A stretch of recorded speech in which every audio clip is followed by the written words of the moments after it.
Hello dear student, welcome. तो real income कैसे find out कर दे रहा है। तो कॉस्ट ऑफ लिविंग इंडेक्स में एक छोटा सा क्वेश्चन आएगा तुमको, इंडेक्स नंबर में रियल इनकम निकालना है।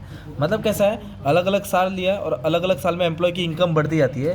तो इनकम बढ़ती आती है तो महंगाई भी तो बढ़ती आती है, इन्फ्लेशन भी बढ़ते रहता है। तो अपने को उसका रियल इनकम निकालना है। तो जो 1500 उसने कमाया और उस time cost of living index दिया है 100 है, तो रियल इनकम कितना रहेगा वो अपने को फाइंड आउट करने का। तो सबसे पहले क्या करेंगे, इसका फॉर्मूला है इनकम को इंडेक्स से डिवाइड करने का। इनकम को इंडेक्स से, तो 2001 में इनकम कितना था, 1500 था, राइट।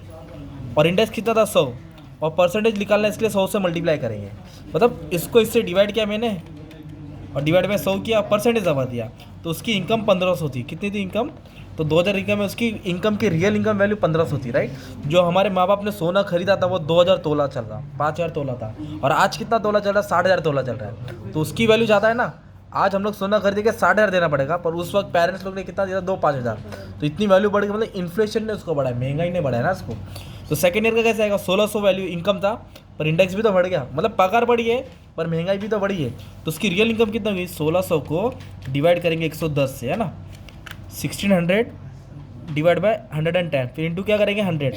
मैं परसेंटेज दबा दूंगा तो आया 1454। 14, मतलब पहले 1500 पगार थी, अब पगार असली इसकी कम हो रही है भाई। ऐसा लगता है इनकम बढ़ा है, पर रियल इनकम उसका क्या हो रहा है, कम हो रहा है। परचेसिंग पावर क्या हो रहा है, कम हो रहा है। फिर नेक्स्ट कितना है, 1650 से 1650 को डिवाइड करेंगे किससे, 115 से, और परसेंटेज दबा देंगे 1434। 1434। फिर वैसे ही नेक्स्ट ईयर्स की इनकम फिर बढ़ी, पर इंडेक्स भी बढ़ा ना, महंगाई भी तो बढ़ा। तो महंगाई 1429, 1429।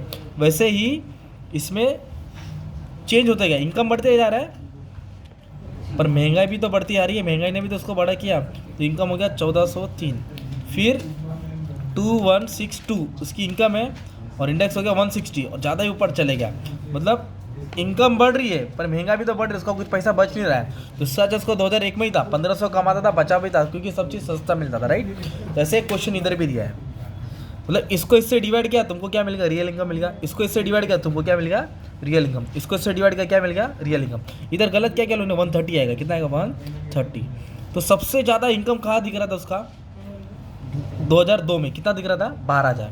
Since the real income was maximum in the year 2002, the employ had the greatest purchasing power. उस टाइम खरीदने की ताकत ज़्यादा थी। आज बंदा लाख भी कमा रहा था, बचा भी तो नहीं रहा है। और पहले के लोग 3000 कमाते थे, बचा भी लेते थे ना यार। अब एक क्वेश्चन पैराग्राफ में भी दिया है, इधर दिया है 1998 में 96,000 इनकम था, और 1999 में 1,20,000 कमाई थी। और 1998 का इंडेक्स कितना था, 160, और 99 का इंडेक्स कितना था, 220। तो अभी लोग क्या किए, रियल वेजेस निकाले, मतलब रियल इनकम निकाले। तो कौन सा ईयर लिखा, 1998। कितना कमा 1998 में, 96,000 कमाया। और 1998 का इंडेक्स कितना था, 160 था। तो इसको इससे डिवाइड किया, इंटू 100 किया, तो इसकी इनकम हो गई 60,000 रियल इनकम। फिर 1999 में उसकी इनकम बढ़ी, और महंगाई भी तो बढ़ी। महंगाई कितना हो गई, 220 हो गई ना यार। तो इसको डिवाइड किया तो कितना है, 54 आया। तो इधर क्या मालूम पड़ा, उसकी रियल इनकम 1998 में बेटर था, इसमें वर्स्ट था भाई। क्योंकि इनकम बढ़ा पर इंडेक्स भी तो बढ़ा है, महंगाई भी तो बढ़ रही है, घर भी मिल रहा है, भाड़ा बढ़ रहा है, लाइट बिल बढ़ रहा है, आदानी भी बढ़ा रहा है, सब चीज़ बढ़ रहा है ना। तो रियल इनकम के साथ इन्फ्लेशन भी बढ़ता है, तो अपना रियल इनकम कम होता है। तो इन्फ्लेशन में क्या होना चाहिए, रियल इनकम बढ़ना चाहिए। जो हम लोग इनकम कमा रहे ना, वो इन्फ्लेशन से ज़्यादा होना चाहिए। तो ये टाइप का सम था तुम्हारा, right. Thank you very much.